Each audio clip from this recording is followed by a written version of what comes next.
বালিগুৰিয়াৰ মাজমজিয়াত যি প্ৰজ্ঞাদ্বীপ একাডেমি আজি আমি শুভাৰম্ভণি কৰিবলৈ আগবাঢ়িছোঁ।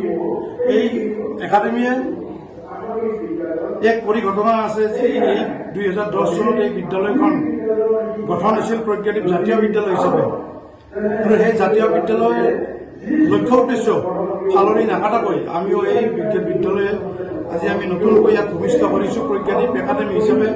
এই বিদ্যালয়ে 2010 চনৰ পৰা গঠন হৈছিল যদিও বিদ্যালয়খন মাজত কোভিডৰ যি অৱস্থা, মহামাৰী বিশ্বব্যাপী কোভিড মহামাৰীৰ ফলত বিদ্যালয়খন বন্ধ হৈছিল, আৰু এই অঞ্চলৰ পৰা হয় ব্যক্তিসকলে যি আমাৰ লগত যোগাযোগ কৰি কয় যে এখন বিদ্যালয়খন পুনৰ প্ৰতিষ্ঠা কৰিব লাগে, সেই সকলোৰে দিহা পৰামৰ্শ লৈ এই প্ৰজ্ঞাদ্বীপ একাডেমি এই পুনৰ প্ৰতিষ্ঠা কৰাৰ কাৰণে সংকল্প লৈছোঁ।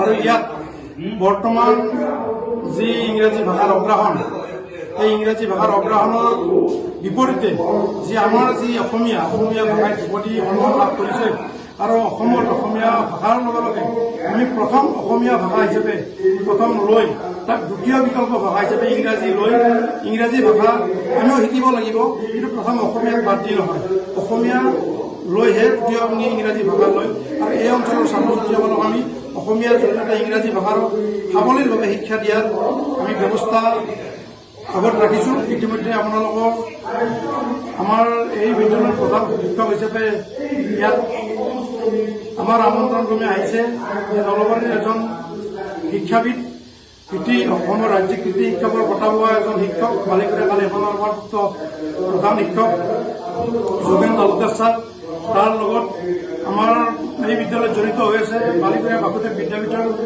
অভাৰপ্ৰাপ্ত প্ৰধান শিক্ষক প্ৰমোদ বৰ্মন ছাৰ, সন্মানীয় সম্পাদক কামেশ্বৰ বৰ্মন ডাঙৰীয়া সমাজকৰ্মীৰ লগতে তেখেত এখন কমাৰ্চ কলেজৰ কৰ্মচাৰী, আমাৰ লগত ফুলেন দত্ত ডাঙৰীয়া, হৰিহৰ শৰ্মা ডাঙৰীয়া, ৰবীন শৰ্মা ডাঙৰীয়া, আমি জড়িত হৈ এই 7জন ব্যক্তি জড়িত হৈ এই বিদ্যালয়খন ভৱিষ্যত ছাত্ৰ ছাত্ৰীসকলক যি প্ৰকৃত মানৱ সম্পদ কিদৰে গঢ়িব পাৰি সেই লক্ষ্য উদ্দেশ্য আগতে আমি কৰিছোঁ।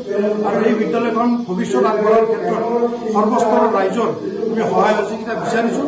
সকলো ৰাইজে যাতে সহায় সহযোগিতা কৰি এই বিদ্যালয়খন নলবাৰী জিলাৰ এখন জাকত জিলিকা এখন অতি খুব উন্নত বিদ্যালয় হিচাপে গঢ়ি উঠে, সেই কামনা কৰিছোঁ। প্ৰজ্ঞাদ্বীপ একাডেমি বালিগুৰিয়া নলবাৰীৰ তৰফৰ পৰাই মই সকলোকে শ্ৰদ্ধা জ্ঞাপন কৰিছোঁ। আমি প্ৰজ্ঞাদ্বীপ একাডেমীয়ে বালিগুৰিয়াৰ লগতে নলবাৰীৰ অঞ্চলত আমি শৈক্ষিক পৰিৱেশ এটা গঢ়াৰ কাৰণে প্ৰচেষ্টা হাতত লৈছোঁ।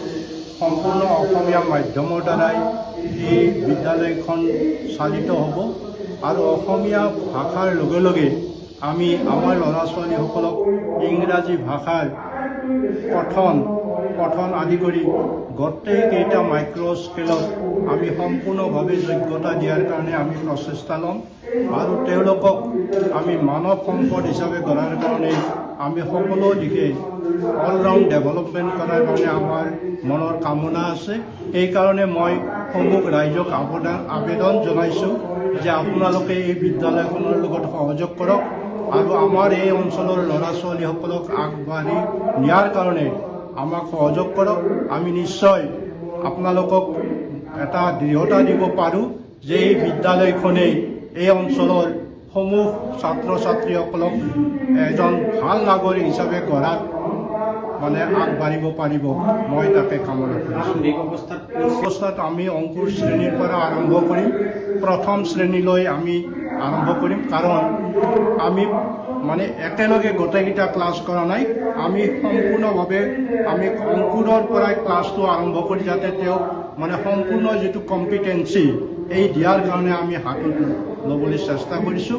অনুক্ৰমে আমি তেওঁলোকক গঢ় দি লৈ যাম, তেতিয়াহে তেওঁক আমি সুস্থ হিচাপে এজন ভাল নাগৰিক হিচাপে গঢ়ি তুলিব পাৰিম। যদি আধা বাটতে নলেজটো দিবলৈ যোৱা হয় তেতিয়াহ'লে হয়তো ব্যতিক্ৰম হ'ব পাৰে। সেইকাৰণে আমি অংকুৰৰ পৰা আৰম্ভ কৰি ক্ৰমে তেওঁলোকক লৈ যোৱাৰ এটা চেষ্টা আছে, আৰু বিদ্যালয়খনো অংকুৰৰ পৰাই গৈ শেষত আমি 10ম শ্ৰেণীলৈ লৈ যাম।